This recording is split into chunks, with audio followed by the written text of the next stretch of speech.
It was the night of May 1st, 1776. Deep within the forest outside of Ingolstadt, 5 men stood in a clearing, bathed in torchlight. The orange glow danced across their robes, and at first they stood in solemn silence. This was the founding meeting of the secret society known as the Illuminati, and it would be here that the rules that came to govern the organization would be devised. First to speak was the Illuminati's founder, and the subject of this video, a man known as Adam Weishaupt.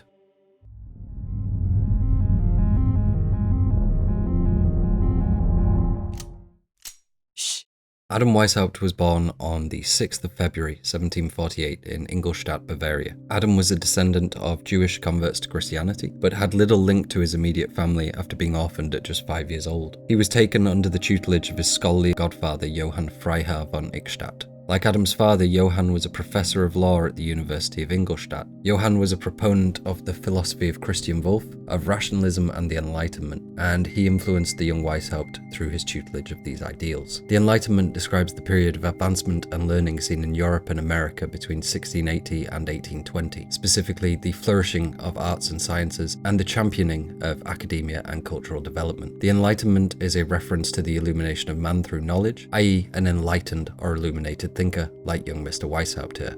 Adam was an avid reader, and from an extremely early age he would consume the works of the latest French Enlightenment philosophers. He began his formal education at age 7 when his uncle enrolled him in a Jesuit school. Following his time there, he enrolled at the University of Ingolstadt and graduated in 1768, aged 20, with a doctorate of law. In 1772, he became a professor of canon law at the university, an expert voice on the rulings and practices of the Catholic Church. The following year, he married Afra Sausenhofer of Eichstätt, and soon after they welcomed the first of their children. On the surface, Adam had a benign enough upbringing, but he had grown into a restless mind, and he was already harboring some incendiary ideas. At that time, Bavaria was deeply conservative and Catholic, and Weishaupt believed the monarchy and the church were repressing freedom of thought. Convinced that religious ideas were no longer an adequate belief system to govern modern societies, he decided to find another form of illumination, a set of ideas and practices that could be applied to radically change the way European states were run. He referred to the people and powers that may adopt these practices as illuminated ones, and saw them as the engine that would further power the Enlightenment, the ones who would illuminate the whole world with their knowledge. During this period, the Freemasons, perhaps the most well-known and pervasive secret society, was steadily expanding throughout Europe, offering attractive opportunities and a fraternity of brotherhood to freethinkers, scholars, and influential people across Europe and America.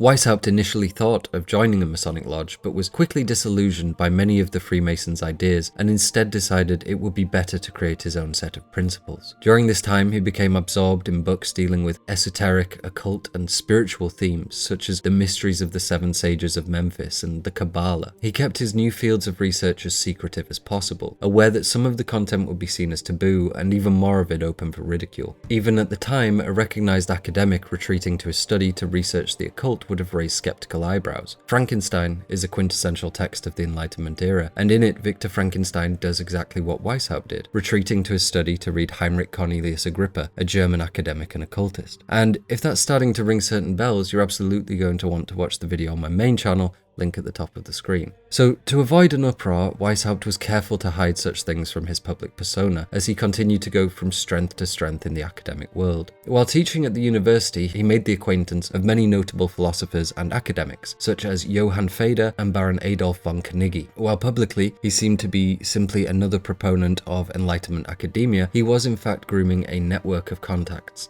and ultimately recruits to his new school of thought, which he had dubbed Illuminism, and which could be best described at this point as a quasi-Masonic lodge, unofficial and parallel to mainstream Masonic practices. And on the night of May 1st, 1776, the first members of the Illuminati met to found the order in a forest near Ingolstadt. Bathed in torchlight, there were 5 men. The leader, Adam Weishaupt, and his 4 students, Massenhausen, Bauhoff, Merz, and Suter. There they established the rules that were to govern the order and the goal of perfecting human nature through re-education to achieve a communal state with nature, freed of government and organized religion. All future candidates for admission would require consent from each member, a strong reputation with well-established familial and social connections, and wealth. When recruitment did occur, it focused solely on candidates who were rich, had an interest to advance through education, and those who had influence or positions in society or other Masonic lodges. Christians of good character were actively sought, but Jews, pagans, monks, and women were excluded from membership. In the beginning, the order's membership had 3 levels: novices, Minervals, and illuminated Minervals. Minerval referred to the Roman goddess of wisdom, Minerva, reflecting the order's aim to spread true knowledge or illumination about how society and the state might be reshaped. As his notoriety began to spread, Weishaupt was initiated into the Masonic lodge Theodor zum Gutenrath at Munich in 1777. Weishaupt gladly accepted the position, but privately he was no warmer to Masonic ideals. Instead, he used Freemasonry to recruit for his own quasi-Masonic society, presenting their own system as a pure form of Masonry to anyone whose ear they could bend in private. Quickly and quietly, Weishaupt and Knigge, now a member and essentially second in command of Weishaupt's Illuminated Ones, built the ranks of their lodge as their ambitious ideals rose in popularity. Baron von Knigge played a major role in the society's organization and expansion. As a former Freemason, he was in favor of adopting rites similar to theirs, and was subsequently put in charge of creating the rites and symbolic practices of Weishaupt's Illuminati. Members of the Illuminati were given a symbolic secret name taken from classical antiquity. Weishaupt was Spartacus, for example, and Knigge was Philo. The membership levels also became far more complex in their hierarchy. There were now a total of 13 degrees of initiation, divided into 3 classes. The first class culminated in the degree of Illuminatus Minor, the second culminated in the degree of Illuminatus Dirigens, and the third simply that of king. Over the following years, Weishaupt's secret order grew considerably in size and diversity, possibly numbering as many as 600 members by 1782. At first, the Illuminati had been limited solely to Weishaupt students and several important people from Bavarian public life like Knigge and Feder, but once it was decided that growth was the best route forward, membership was expanded to include noblemen, politicians, doctors, lawyers, and jurists, as well as intellectuals and some leading artists and writers, including Johann Wolfgang von Goethe. By the end of 1784, the Illuminati had between 2,000 and 3,000 members.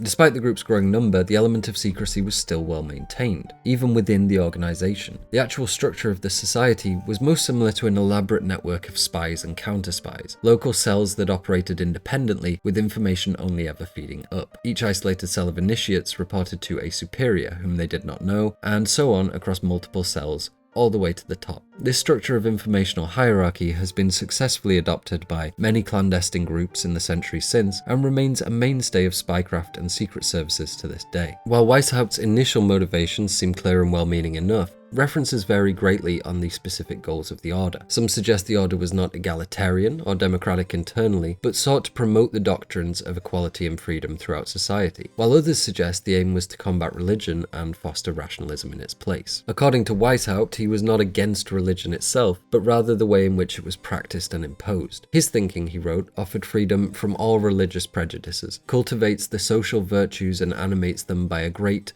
and feasible and speedy prospect of universal happiness. To achieve this, it was necessary to create a state of liberty and moral equality, freed from the obstacles which subordination, rank and riches continually throw in our way. However, his method of achieving this was by amassing a group of the wealthy in secret and introducing them to a whole new regime of rank and hierarchy. Whether this hypocrisy was unwitting, or whether he was simply trying to mask other goals is unclear, but from the dissonance between message and method here, it's easy to see how the group's motivations have been difficult to decipher. And while the Illuminati moved from strength to strength, quietly amassing power throughout Bavaria, this small crack in the foundation of Weishaupt's philosophy began to appear. Renowned Enlightenment philosopher Immanuel Kant suggested that the Enlightenment period in some ways represented man leaving his self-imposed immaturity through daring to make use of his own reason without the guidance of another, essentially saying that man's desire to discover and understand the unknown had led to great steps forward in culture. The issue here is that Weishaupt's Illuminati was very much a product, and in Weishaupt's view, an evolution of the Enlightenment. Except as far as Weishaupt was concerned, the Illuminati had no place for freedom of thought. Members were to learn, adopt, and eventually teach his exact prescribed syllabus, the steps to an illuminated life,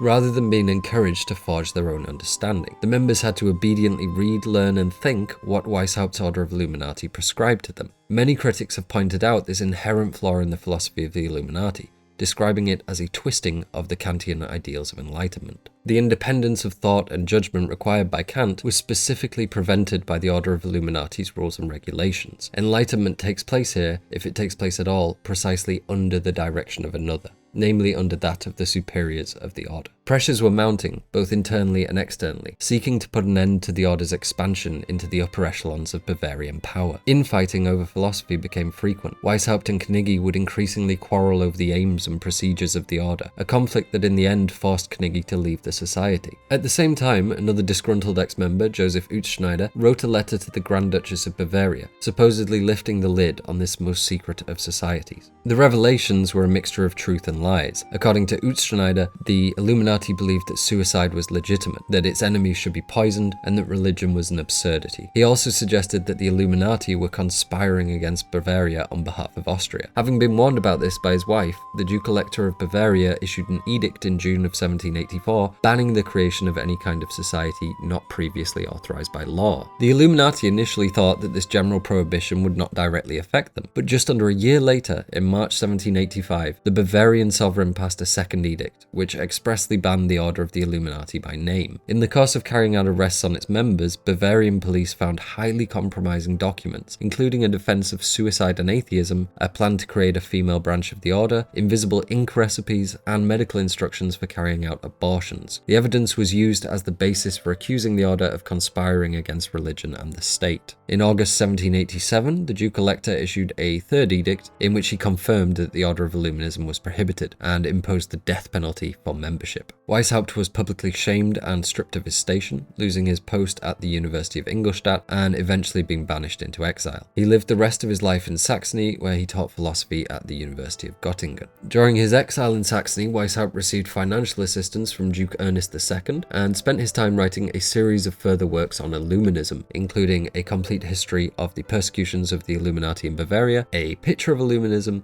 and an apology for the Illuminati, and then later an improved system of Illuminism, kind of a second draft for his Illuminati. Adam Weishaupt died in Saxony on 18th of November 1830. He was survived by his second wife, Anna Maria, and his children Nanette, Charlotte, Ernst, Karl, Edward, and Alfred. Weishaupt was buried next to his son Wilhelm, who preceded him in death in 1802. With his exile and the rounding up of any holdout members, the Bavarian state considered the Illuminati dismantled. It left behind no enduring traces of an influence, not even on its own erstwhile members, who went on in future to develop in quite different directions, which we'll explore in future videos. Weishaupt's character and intentions have been assessed ad nauseum by critics. Some take a very negative view, regarding him as a human devil and seeing his mission as one of malevolent destructiveness. Others take a more positive view, including Thomas Jefferson, who considered Weishaupt to be an enthusiastic philanthropist, who believed in the indefinite perfectibility of man, and his intention was simply to reinstate natural religion, and by diffusing the light of his morality, to teach us to govern ourselves. In 1787, Weishaupt wrote an essay titled A Brief Justification of My Intentions. The most recent translation, offered by Dr. Tony Page, sums Weishaupt up quite eloquently. Weishaupt's plan was to educate Illuminati followers in the highest levels of humanity and morality, basing his teachings on the supremacy of reason, allied with the spirit of the golden rule of not doing to others what one would not wish done to oneself. So that if Illuminati alumni subsequently attained positions of significance and power, such as in the fields of education and politics, they could exert a benevolent and uplifting influence upon society at large. His project was utopian and naively optimistic, and he himself was certainly not without flaws of character, but neither he nor his plan was evil or violent in and of themselves. It is one of those deplorable and tragic ironies of history that a man who tried to inculcate virtue,